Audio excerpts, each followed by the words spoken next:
Good afternoon, good evening, students. We are recording chapters 5 and 6 together for the most part. Most of chapter 6 will be included with chapter 5, but just in case we're not clear on that, there will be a second upload for chapter 6, the end of it. Okay. So now political parties, which is chapter 5. We've already heard this, but I am presenting it again so you guys can have a mode of studying. So we have some major parties which you're already familiar with. The Democrats and Republicans, the big two, the blue and the red. Now, this picture obviously shows them getting along, which is not the case, but we'll get into that later. They do the following. They develop broad policy. Okay, they see problems, they see people struggling, they hear about what people want, what people need, their concerns, etc. And they develop a policy, a platform, a plan, if you will. And then once they have this plan that they can all agree on as a party, they then present the options to the people. Now, the people show their will, okay, by choosing either a Democrat or Republican to go into a specific office. Usually it's based on the policy or platform or plan that that particular politician has been touting or presenting to the public. Some major functions of political parties. First and foremost, we have, first they nominate candidates. They give funding, support, and votes. Now, we recently, over the summer, had nominations take place for both major parties. The Democrats chose Hillary Clinton, the Republicans chose Donald Trump. Now, with that choice, they give funding. Okay, these parties have massive support systems. They have massive fundraisers, and they raise money to help support their different candidates. Okay, with that money comes regular support. Usually this comes in the form of endorsements, where other politicians that are popular amongst their constituencies endorse a particular candidate for office. And then finally, quite a few people still do vote along party lines, and so if you are a candidate of a specific party, you are guaranteed a certain amount of votes just simply based or simply for being that politician of that party. Next, you have informing and activating supporters. Okay, this is kind of like a ground game, if you will. These supporters campaign for you. They can go door to door for you like they did in 2008 and 2012. Barack Obama's ground game for both of those elections, but more so in his re-election, were staggering as far as they're campaigning for. They were going door to door. They were busing people into the polls. All kinds of stuff, okay? And so these supporters were activated simply by them being run. Their political party, the Democrats, activated them.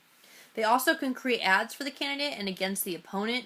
So these supporters don't necessarily have to be with the DNC or the RNC. They can also be in the form of a super PAC, and they can create ads for a candidate or against an opponent. You'll see more of those ads pop up as we get nearer and closer to the election. Then we have the bonding agent. To ensure the good performance of its candidates and office holders. They want their politicians to be successful. What a weird thing to think, right?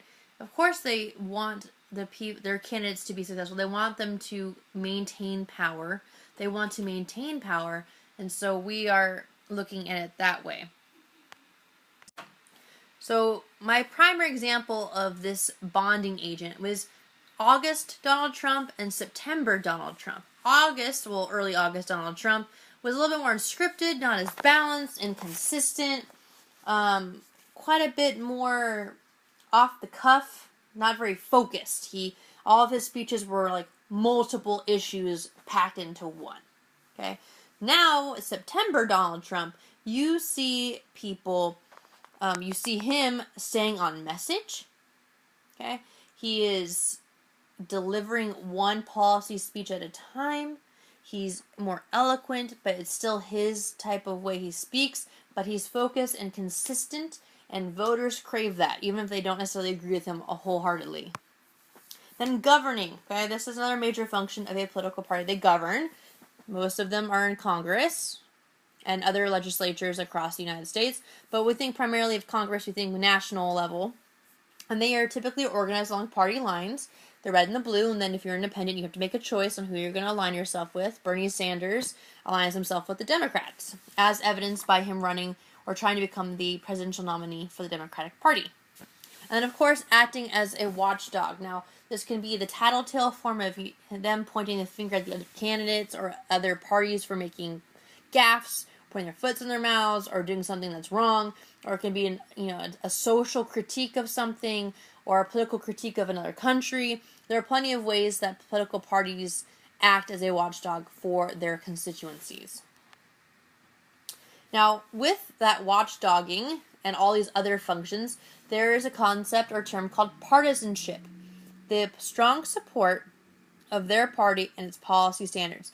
It is basically towing the line, not deviating from their political party's standpoint. They are not willing to work together. They're more stubborn. They want Democrat values or Republican values, and they don't want to compromise. That's where partisanship comes in. Now, most people think that Congress is always 100% partisan, which, yes, that's how the media portrays it. Yes, we see that they have their squabbles, but there is bipartisanship going on, meaning both parties are reaching across the aisle and having dialogues with one another concerning different issues. That's how laws get passed.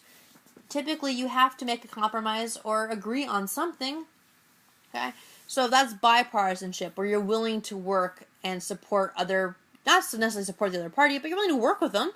You're ready to have, you're ready to embrace or help or encourage, etc. So partisanship, stubborn, not willing to work with others. Bipartisanship, more cooperative, willing to compromise.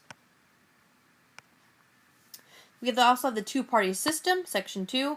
Why a two-party system? Gee, I don't know. I'm going to give you 4 reasons why. First and foremost, a historical basis for it. We just investigated the Federalists versus Anti-Federalists not too long ago. We started off with those two. That is our historical basis. The age-old fight over the Constitution. Historically speaking, that's our launching point for our two-party system. The Federalists and Anti-Federalists. With that, it seemed to just go on. And oh look, now we have force of tradition. Okay. The force of tradition, where from that historical launching point, over the years and all these different elections, we have this moment where we are constantly doing the same thing over again. We are creatures of habit. And so we've maintained this tradition.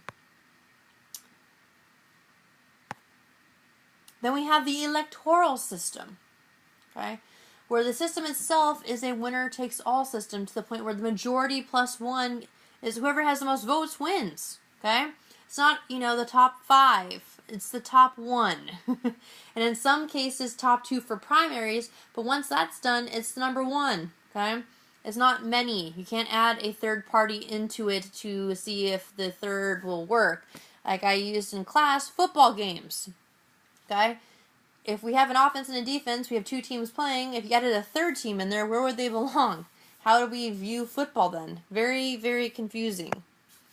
And so that plays into the American ideological consensus, okay? That weird moment of all of how we think is always one against the other. We see the ideas of good and bad, fat and skinny, I don't know. We see opposites, okay? And we usually pit them against one another. Even with our reality shows that we have more than one contestant, we usually pick 2, one on each side, and kind of see them duke it out, okay? Our sports, for the most part, are geared towards 2, one versus the other, okay? And a lot of people will watch this. Of course, you can think of exceptions, but we're thinking of the overall arching idea here, not you picking, track and field as the one exception, okay? And even then, there's a limitation on how many people can participate and how many people can place. So with that, we have a two-party system for these 4 reasons. We have a historical basis or launching point. We have the force of tradition behind us, that we've been doing this for 200 plus years. It's been working for the most part. The electoral system itself is structured to have 2 parties. And then, of course, the American ideological consensus, our brains are geared toward it. Some terms to recall and to remember for the future.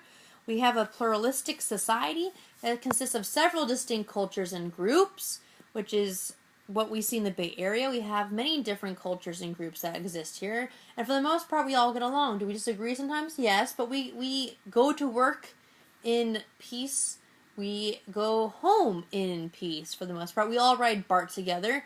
We all go to baseball and football and basketball games and even hockey games together. So there's times where these cultures come together, but there are distinct cultures and groups.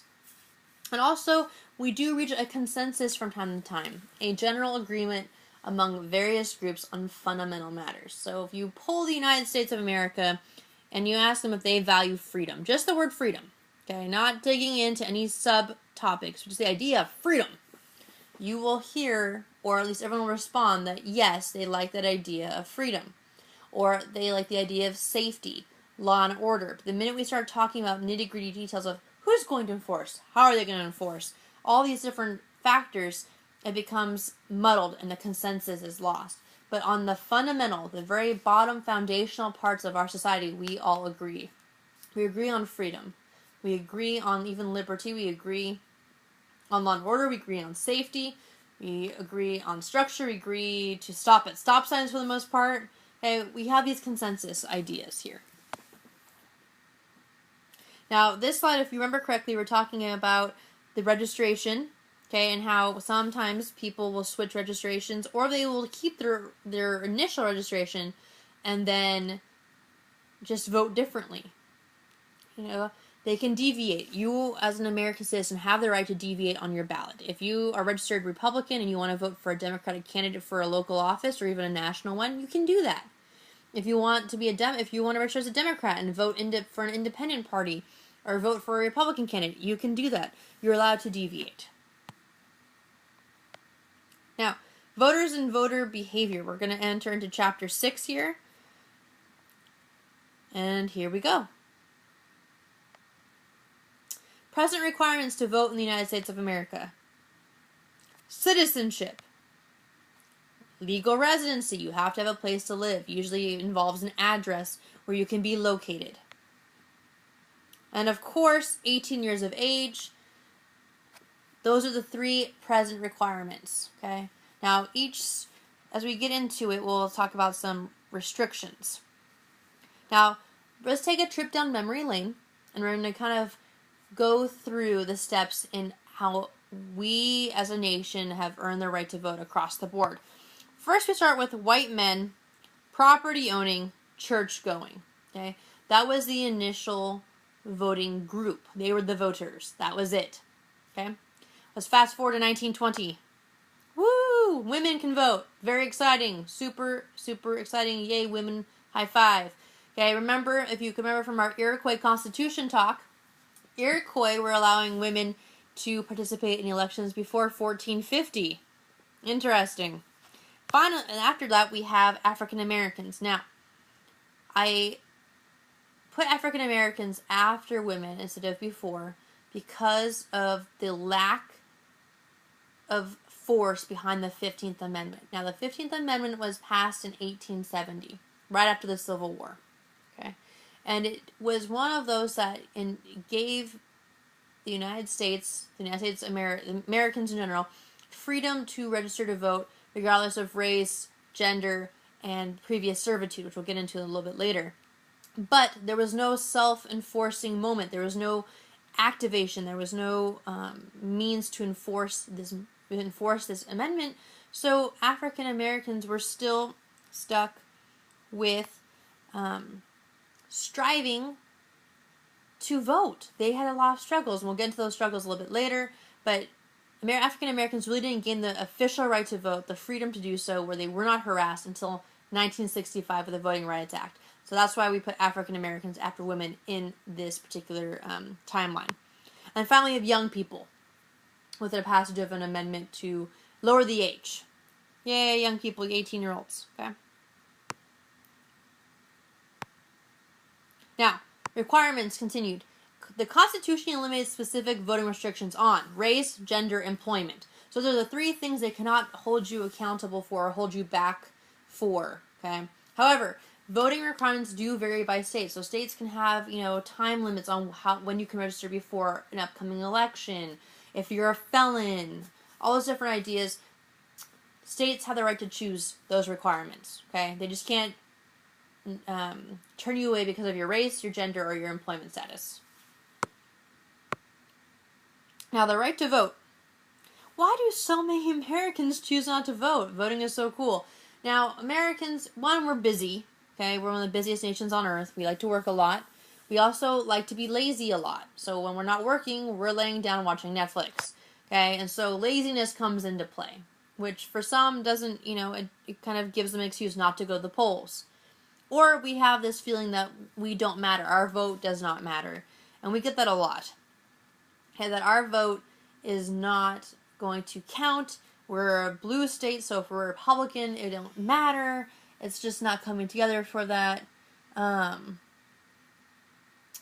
with that idea, I implore you, and I said this in class, I'm going to say it again, just because your vote doesn't matter in the Electoral College standpoint for living in California, you can ignore that particular part of the ballot, but local elections, state propositions, all those things that are more of state and local, you need to vote for those things because your vote does matter in those. Okay? And just because your vote doesn't turn the state blue or red doesn't mean that you can't be counted the popular vote. The popular vote still means something. It still shows and demonstrates which candidate was more successful. The Electoral College does not accurately reflect the mood of the entire nation. So I implore you to still vote, even if you feel like these two reasons or others that you shouldn't, you should. If you don't use it, you lose it. Okay, now we're talking about suffrage and civil rights. We're in section 3. Okay. Now, the 15th Amendment, which I've already mentioned, 1870, declared that the right to vote cannot be denied to any citizen of the United States because of race, color, and previous record of servitude. When they talk about servitude, they're talking about slavery. Okay? So they didn't want to exclude ex-slaves from having the right to vote. Unfortunately, it was not a self-executing amendment. It did not provide a means to enforce the freedom established by the amendment. So it was kind of a lame duck amendment. It didn't provide anything. It was more like a statement, and a lot of people agreed with it, but it did not pack a punch. Okay? And Congress was going to wait another about 90 years before they really acted on this particular right for African Americans. Now, tactics to thwart the African American vote. Thwart means to restrain, stop, halt, etc. Violence. Okay, they used violence. Beatings, dragging through the streets, even murder at times, okay? Subtle threats, meaning, you're going to go vote today, okay? Oh, really? You're going to do that? And all it takes is tone and a suggestion of sorts to make someone feel uncomfortable and make them not want to do what there's their right. Social pressures, okay? For example, firing an individual for trying to register to vote, that was an issue. You could lose your job if you're an African American when you're registering. Literacy tests. You took one in class, and that was one of the easier ones. These tests were often manipulated by those administering it. Temperature changes, time limits, distractions, you name it, they did it in order for people not to pass. And if they did pass, there were registration laws and also the poll taxes. So usually when they passed a literacy test, if they did, a poll tax was quick to follow, and it would be a hefty poll tax where most people could not afford to pay them. Registration laws, that can range from church membering to all kinds of different stuff. Okay? So registration laws are usually arbitrary. And then finally, gerrymandering. Gerrymandering is a practice of drawing electoral district lines in order to limit the voting strength of a particular group or party. You have an entire handout on gerrymandering. You're going to make sure you hold on to that for you to test, but all you need to know for upcoming quizzes would just be the generic definition of gerrymandering.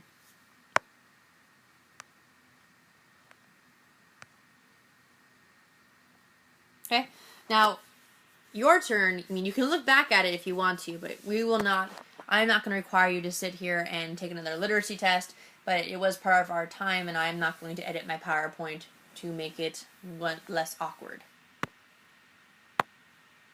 Now, early civil rights legislation. Civil Rights Act of 1957, it was meant to investigate allegations of voter discrimination and gave power to people to do so. However, it didn't really change anything. They were simply investigating these allegations. And then the Civil Rights Act of 1960, they appointed federal voting referees to be at the polls to help referee behavior. Not every referee showed up, nor were they necessarily effective. Civil Rights Act of 1964, LBJ signs it in. Okay, it was more broad and effective than the previously mentioned acts. It forbade the use of literacy tests and voter registration requirements, which is exciting. Then you have Voting Rights Act of 1965.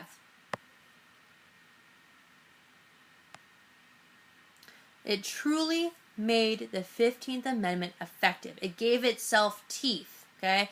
It finally enabled the 15th Amendment to be a robust amendment and guarantee rights to every citizen of the United States, regardless of color, gender, etc. Outlawed Jim Crow restrictions on African Americans' right to vote, declaring it unconstitutional.